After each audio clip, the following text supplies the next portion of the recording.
Hello aspirants. आज हम आपसे बहुत महत्वपूर्ण टॉपिक पर बात करने जा रहे हैं, खासकर उन विद्यार्थियों के लिए जो वर्तमान में सिविल सर्विसेज प्रीलिम एग्जाम 2026 की प्रिपरेशन में लगे होंगे। उनके सामने बहुत ही कंफ्यूजन और दुविधा भरी मन में विचार आ रहे होंगे कि क्या पढ़ें क्या ना पढ़ें, कितना पढ़ें, बहुत वास्ट सिलेबस है, कैसे कवर होगा। इसीलिए मैं आज उन सभी सिविल सर्विस प्रीलिम्स को कैसे करें ये टॉपिक आपके सामने लेकर आया हूं। याद रखिए, ये एग्जाम अब सिर्फ रटने से नहीं निकलता। यहां वे ही जीतते हैं जिनके पास राइट स्ट्रेटजी होती है। उदाहरण के लिए आप ये समझिए कि यदि दो स्टूडेंट हैं, एक दिन रात फैक्ट्स रटता है तो वही दूसरा विद्यार्थी कॉन्सेप्ट समझता है, प्रीवियस ईयर क्वेश्चंस करता है और डेली रिवीजन करता है। अब आप ही बताइए कि प्रीलिम्स कौन निकालेगा? वही जो स्मार्ट स्ट्रेटजी अपनाता है। सिविल सर्विसेज प्रीलिम्स के लिए मैं आपके सामने स्ट्रेटजी लाया हुआ हूं। Smart preparation strategy means right strategy plus daily revision equal to selection.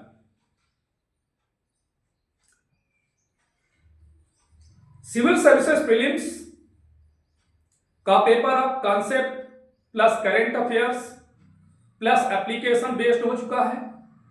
Right strategy अपनाने से आप 15 to 20 मार्क्स का अंतर बना सकते हैं।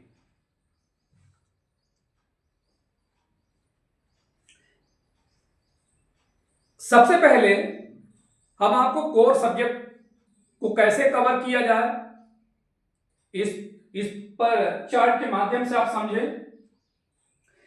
आपको प्रिपरेशन के लिए 4 स्टेप के रूप में अपनी स्ट्रेटजी बनानी है।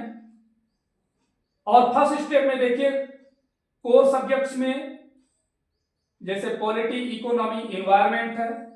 पॉलिटी के अंदर में parliament, constitution, fundamental rights, directive principle of state policy. Bodies के अंदर कॉन्स्टिट्यूशनल एंड नॉन कॉन्स्टिट्यूशनल दोनों को देखना है। इकोनॉमी में inflation, RBI tools, market, budget concepts. Environment में climate change, biodiversity, renewable energy. Step 2 में जो हमने डिवाइड किया है उसमें स्कोरिंग एंड कंसेप्चुअल सब्जेक्ट्स को ध्यान रखना है। जैसे ज्योग्राफी में आपको climatology, mapping, rivers, ocean currents. Science and technology में artificial intelligence, space tech, biotech, semiconductor, defence technology. Step 3 में हिस्ट्री से रिलेटेड, हिस्ट्री को भी स्मार्टली प्रिपरेशन करना है, जिसमें मॉडर्न हिस्ट्री में देखना है Gandhian era most important. Art and cultures में देखें dance, music, painting, architecture basics. Current affairs तो रेगुलर किया है। मैं समझता हूं कि आप सभी द हिंदू, इंडियन एक्सप्रेस जैसे पेपर्स रेगुलर रूप से स्टडी करते होंगे। फिर भी उसमें क्या पढ़ने वाली चीजें इंपॉर्टेंट अभी प्रेजेंट सिनारियो में देखा जाए तो गवर्नमेंट स्कीम्स में गवर्नमेंट स्कीम जो उसकी ऑब्जेक्टिव्स क्या है, किस मिनिस्ट्री से रिलेट करता हो स्कीम्स, ये जानना जरूरी है। इंटरनेशनल ऑर्गेनाइजेशन लाइक चाहे फाइनेंशियल से रिलेटेड हो गया, आसियान डेवलपमेंट बैंक्स हो गए, वर्ल्ड बैंक्स हो गए, इंटरनेशनल मॉनेटरी फंड्स हो गए, इस तरीके से defence exercises plus reports and tech missions plus environment reports. जो रिपोर्ट्स आती हैं उनको भी ध्यान रखना है।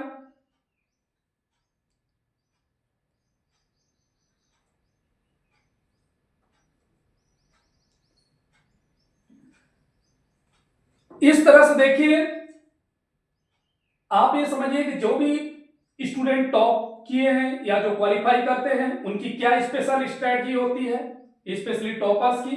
तो देखिए सबसे महत्वपूर्ण है कि वो previous year questions, very important, previous year question paper को जरूर सॉल्व करना चाहिए। उससे क्या होता है कि आपको क्वेश्चंस का नेचर समझ में आ जाता है कि क्वेश्चन किस टाइप से पूछे जाते हैं, उनकी और डिफरेंस जरूर देखें कि प्रीवियस ईयर क्वेश्चन पेपर जो पूछा गया था इसके पहले जो आया था वो कैसा था।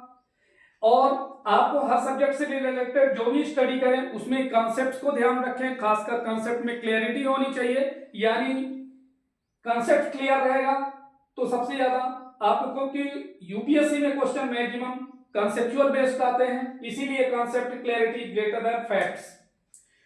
आपको जो है आप में जो है अपने आप को डेवलप करें कि यदि 4 आपके सामने ऑप्शन है तो उनको कैसे इलिमिनेट करें। जैसे कभी कभी क्या होता है कि 4 ऑप्शन में से 2 ऐसे मिलेंगे उनमें कहीं ना कहीं देखने से ऐसा फील होगा कि वो सिमिलर हैं, लेकिन ऐसा नहीं, उनकी मीनिंग्स में डिफरेंस है। और रिवीजन करना इसलिए इंपॉर्टेंट है कि यदि आपने बहुत पहले पढ़ाई कर ली है तो सप्ताह में आपके पास एक दिन ऐसा निर्धारित करना चाहिए ताकि आप रिवीजन के लिए रखें, जो पढ़ी हुई चीजें हो उसको रिकॉल करते रहे माइंड में। तो इस तरह से तभी आपके सिलेक्शंस के चांस बनते हैं।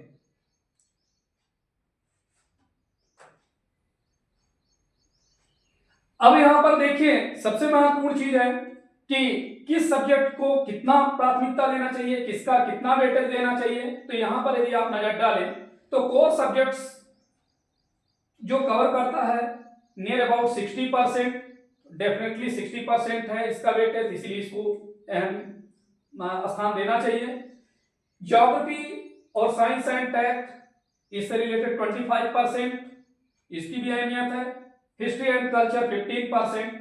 और आप सब जानते हैं कि चूंकि प्रिलिमिनरी जो है निगेटिव मार्क्स का है, अतः इसीलिए जो है आप यदि प्रीवियस ईयर रिजल्ट्स के कट ऑफ देखे होंगे तो आप निश्चित रूप से समझ सकते हैं कि लगभग यदि आप 50 क्वेश्चंस भी करेक्ट कर देते हैं पेपर 1 में तो डेफिनेटली आपका सिलेक्शन हो जाता है। इसीलिए क्या है कि आपकी स्ट्रेटजी बिल्कुल यूनिक होनी चाहिए। अब मैं आपको 2 फार्मूले बताना जा रहा हूं जो हर टॉपर मानता है। सबसे पहला है नॉलेज, आपकी बुनियाद, स्ट्रेटजी आपकी दिशा तय करती है, प्रैक्टिस आपकी ताकत होती है और रिवीजन जो है आपकी याददाश्त की गारंटी देती है। और इन सबको जोड़ने वाली एक चीज है कंसिस्टेंसी। कंसिस्टेंसी ही सक्सेस है। अगर आप रोज थोड़ा थोड़ा भी कंसिस्टेंट रहेंगे तो प्रिलिमिनरी एग्जाम्स क्रैक करना बिल्कुल पॉसिबल है। यही है आपका फाइनल रियलिटी चेक।